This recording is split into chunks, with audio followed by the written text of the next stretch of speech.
ახალი ცივილიზაცია, არქიტექტორი და რეჟისორი საკუთარი ცხოვრების. ყველას თავისი ვიბრაციები აქვს, ყველას თავისი გზა აქვს.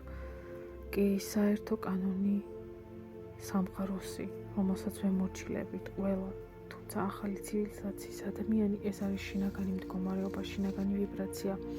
ყველაფერი სამყაროში არის ენერგია, ყველაფერი არის ვიბრაცია და ყველაფერი დამოკიდებულია ჩვენ შინაგან მდგომარეობაზე. არ არსებობს ცუდი და კარგი, არსებობს ჩვენი შეხედულება მათზე.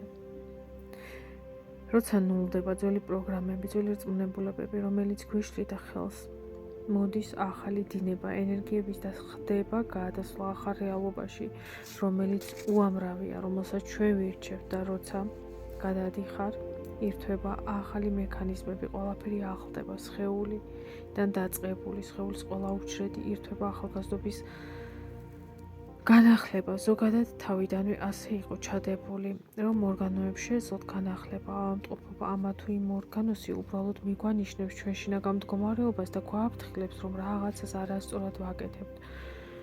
როგორც თმა მოგდის ახალი, ასე შეიძლებოდა ყველაფრის განახლება. უბრალოდ დავკარგეთ ეს შესაძლებლობა. ახლა ხდება ამ ენერგიების განახლებას და ეს გადასვლა ახალ ცივილიზაციაში, ახალ განზომილებაში.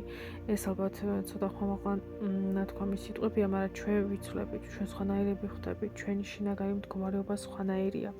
რაც უფრო ინტენსურად განვიცდით შინაგან მიმღებლობას, მით უფრო მალე ხდება ყველაფრის აღდგენა. ჩერდება სიბერის პროგრამა.